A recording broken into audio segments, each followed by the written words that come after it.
Hello class, this is Mrs. Gregory. This video is for my Algebra 1A students, and we're going to do notes on lesson 32, and we are on page 197. All right, so I'm going to go ahead and go to page 197, and right now we're going to be talking about simplifying and evaluating expressions with integer and zero exponents, which is a long way of saying we're going to add more to our exponent rules, which I'm going to go ahead and shorten this lesson just a tad and just go back to reminding you, first off, the product rule says if I have a number raised to an exponent, then I multiply it to that same number raised to another exponent. Because these are being multiplied, then all I have to do is add the exponents. We've done this before, so this is just a review. The power rule says if I have a number and I raise it to I have it raised to a power, and then I raise the whole thing again to another power. All I need to do to find the final answer, it's just multiply the two exponents. Okay, we're raising a power to a power. All right. Well, this week we're going to talk about the quotient rule. I feel like we've already spoken about this, but we're going to go ahead and do this. But I have a to the n, and it's divided by a to the m. Notice that the bases of this is the same. The base of this number is a. The base of this number is a. Then my final outcome is a to the n minus m. And I'm going to give you a couple of examples on that. Most of us already know the zero exponent rule, which says any number to the zero power is equal to 1. And then I have the negative exponent rule, which this is kind of new. And what we're going to find, the negative exponent rule, if I have a to the negative n, right, it means the same thing as putting this, it's in the numerator, let's move it to the denominator, it's equal to 1 over a to the n. So the n changes sign when I move it from the numerator to the denominator. Or I might have this situation where I have a over 1 over a to the negative n. And again, it's in the denominator. And to make this correct, we just go from denominator to numerator, and it's equal to a to the n. So this is the basic rule. If you want to write these down, I'm going to take a moment. We're going to go ahead and go through these next examples and show you how these work. Okay, so this is good thing to have. Have it off to the side if you don't remember these rules. All right, let me go ahead and move this here. And all this page does is pretty much tell us the rules and how to use them. And I'm just going to go ahead and start with example 1. So I'm going to do example 1A, B, and C. I'm going to put it on a sheet of paper for you, and I'm going to work these and tell you. And then I know they're here. I know you got the solutions, but sometimes it's worth watching somebody do this. Okay, so let me get a sheet of paper and put it right here. All right. And I'm going to start with example 1. We have a lot of examples this time, and it's not just one example. They give us 3 examples. Okay, so we have example 1, and we got A. All right, and the instructions are to simplify each expression. All variables represent non-zero real numbers. So we want to make sure that if we put anything in the denominator, it's not equal to 0, because a 0 in the denominator means it's an invalid or an undefined number. So right off the bat, we have x to the negative 3. All right. And I like to explain it in such a way that I say a negative exponent is an angry exponent. He is not happy in the position he's at. So right now, x to the negative 3 is unhappy in the numerator. But soon as I move him downstairs into the denominator, he is happy again. This is not a difficult rule. You just need to understand if I'm in the numerator and it's negative, move it to the denominator. And the same thing, if this happened to be in the denominator, we would move it up. So final answer is 1 over x cubed. Then B, all right, we have y to the negative 4th power over x squared. All right. And the idea is to make it simple. And the truth is, one of the things that we don't want is we don't want negative exponents. So And like I said, the -4, I say he's unhappy where he is. Let's go ahead and move him to the denominator and make him happy. You don't have to change anything but the negative value.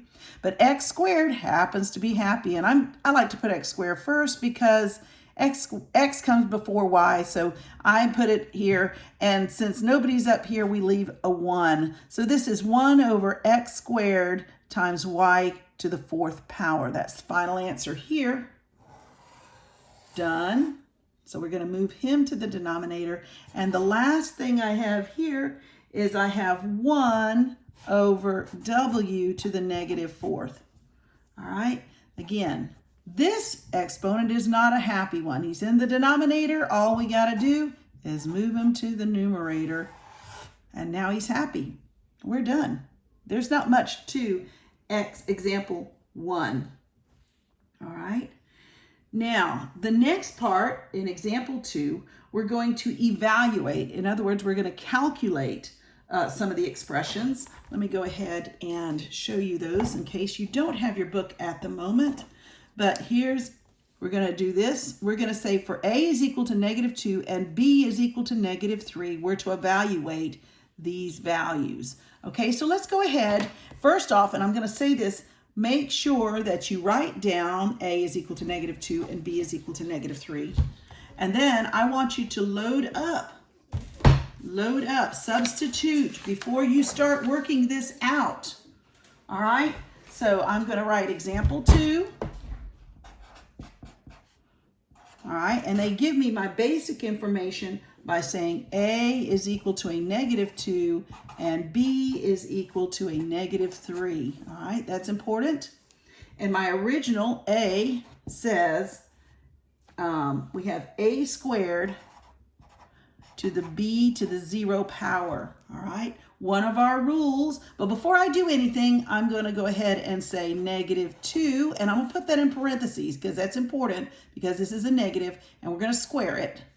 And then we're going to say -3, put it in parentheses, to the 0 power. Be careful because a lot of people want to say this is equal to 0.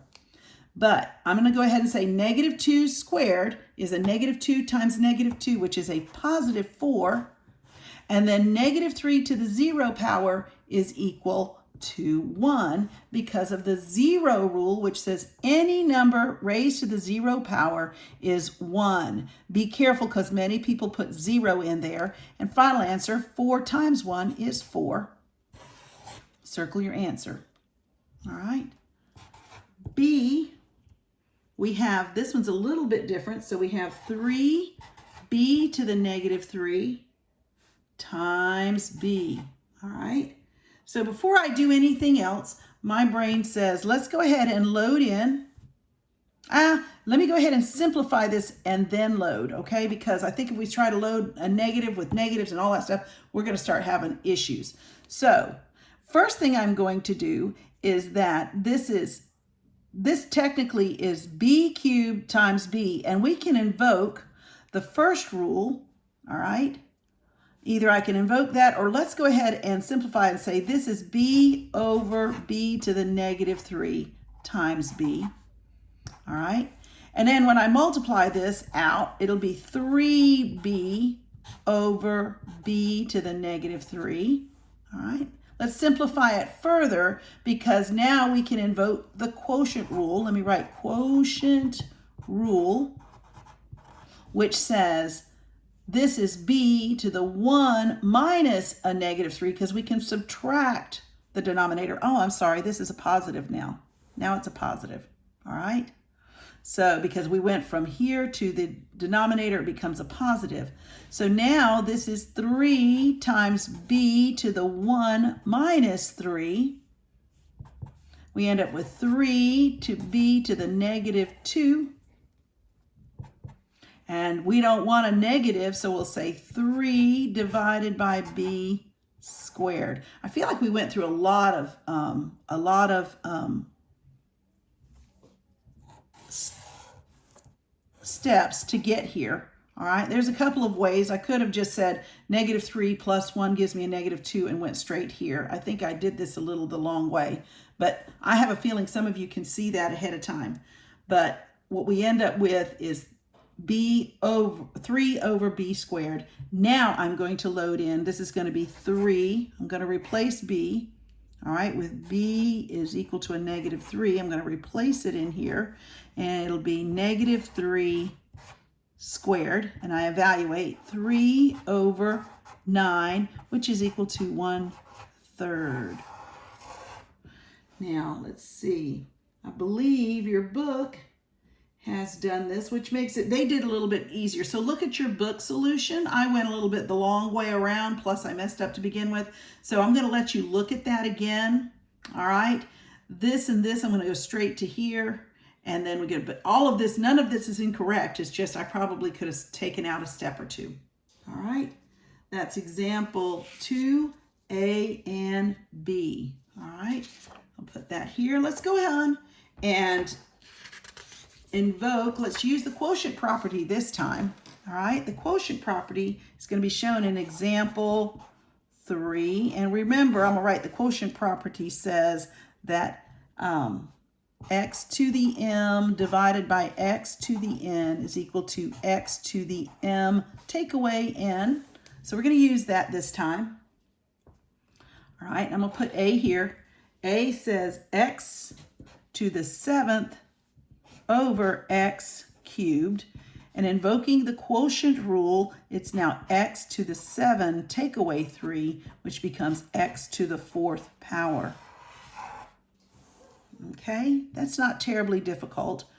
All right, then B says x cubed over x to the negative 7, and we have x cubed, all right, and then we're going to subtract a negative 7, all right? It's important you see this. It's 3 subtract a negative 7, which in turn turns into x to the, this time, 10th, 3 plus 7, which is 10, and we're done. So we have simplified this to this. All right.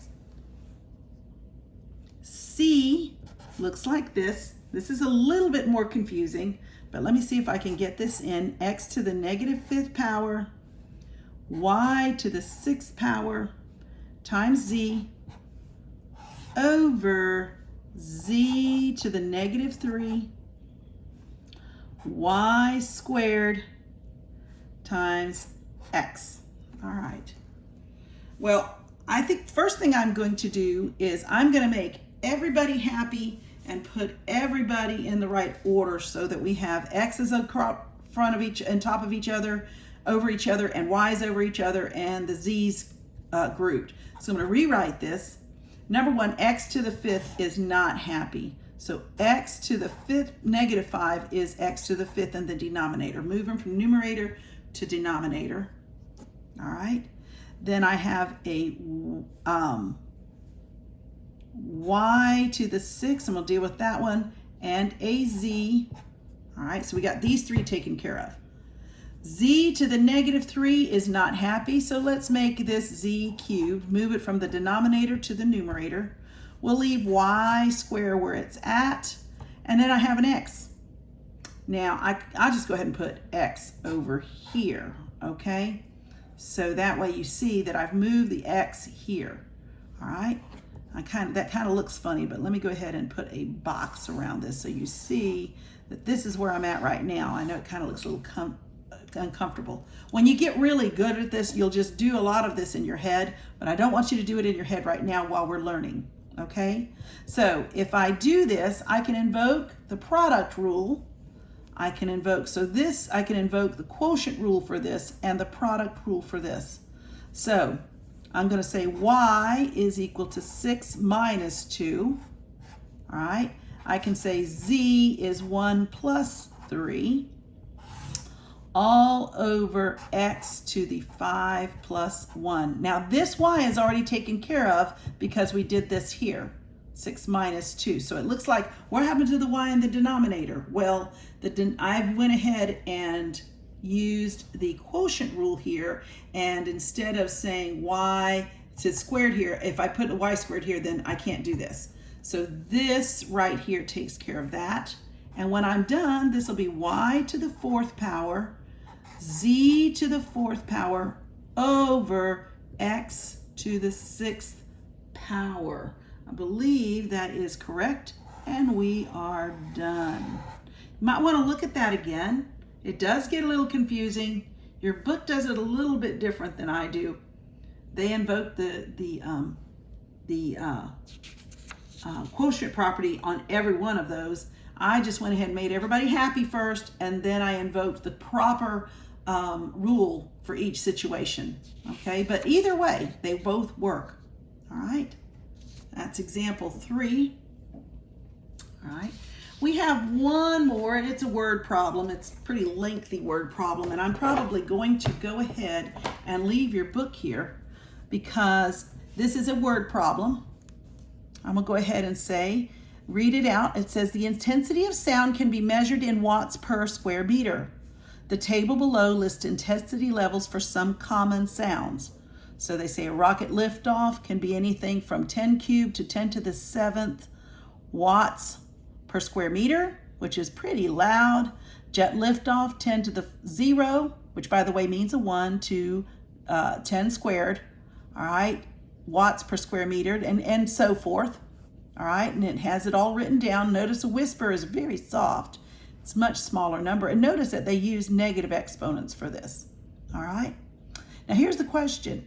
How many times more intense is the sound of a rocket liftoff at 10 to the 3rd watts per square meter than that of the regular speech at 10 to the negative 7 watts per square meter? Now, I'm going to go ahead and talk about that. I'm not going to rewrite this table, but I want you to see that. The first question says, how many times more? Okay, how many times more signifies that this is a division problem. Okay, it doesn't seem like it because we say how many times more, but we're looking for times more. All right, so the question is, and then we got the rocket liftoff. So what I want to know is how many times more is the rocket liftoff comparing it to than that of regular speech. And then I'm just going to put speech. Okay, so what we're doing is how many times more. So if I take whatever speech is and multiply it, then I get rocket. But you have to be able to recognize that we're looking for a division problem. So I go over here and I'm going to use, let's go ahead and go with the louder one because they give us 2. All right, so at this point, the rocket liftoff is 10 to the 7th power. That can be kind of confusing. Which one do you use? So we'll go ahead and do 10 to the 7th divided by, and regular speech is 10 to the negative 6. All right, either that or 10 to the negative 9th. I'm going to go with this route right now. I don't know if your book, I really don't know what your book says right now. So this ends up being 10 to the 7th minus a minus 6. And when I'm done, this is 10 to the 7 plus 6, which ends up being 10 to the 13. So the answer to the question is that the rocket, the sound is 10 to the 13th times more intense than that of speech. Okay, that's what I would say. There's nothing wrong with that. And the only thing I can guess is that which one do we use since they give us 2 values for each one. Now, if I went to the most to record speech and I went to 10 to the 9th, that might be another one. So I might go that route and say the highest I could be to the lowest. And in that case, it would be 10 to the 7th divided by 10 to the negative 9, which would give me 10 to the 7th minus a negative 9. And then my answer might be possibly 10 to the 16th power. Now, if I were sitting here grading a test and these are the 2, I would take both answers because it depends on how you read this question. Let me go ahead and look at the solution. And they chose 10 to the 7th.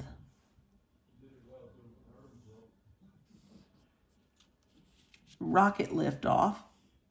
Oh, they went with the smaller values. All right. They went with the smaller values instead of the larger values. They end up with the same thing. Okay. Well, I still would accept my answer before I do theirs because it does get confusing. They chose different answers. Where the 10 to the 7th, I don't know where it came from. Regular speech.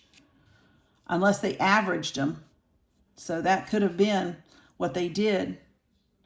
But that doesn't make sense to me. That's another reason why that sometimes I don't particularly care for the way things are done. But this is how I would do it. And these are the two answers I would accept. 10 to the 13th and 10 to the 16th. All right. Your next assignment is right here. I'm going to leave it right here. Some of you may or may not have your book, but it's right there. I want you to do lesson practice A through I. If you don't have your book, go ahead and pause your machine, pause your video, and either print that page out or just go ahead and start working it out, writing it out yourself. And I think that's all there is to that. And the last thing I want to share with you guys, if you need more math help and my video is not enough, you can go to YouTube and search. And there's a couple of search places. Math Antics is good, but I feel like he's with the younger, the lower subjects, but he should have this. You could write in Math Antics and exponent rules. But Math Help is another really good one. And I stumbled onto a guy called Mario's Math Tutoring. He's a teacher, actually stands in front of the camera. And again, if you write Mario's Math Tutoring, you go there. He has a whole list of different subjects. And of course, my favorite is Khan Academy. You can go to Khan Academy and in their search window, look for exponent rules. And you might be able to find some videos on that. So in case I'm not giving you enough, there are some extra places to go. All right, you guys have a great day. I do miss you all. Take care.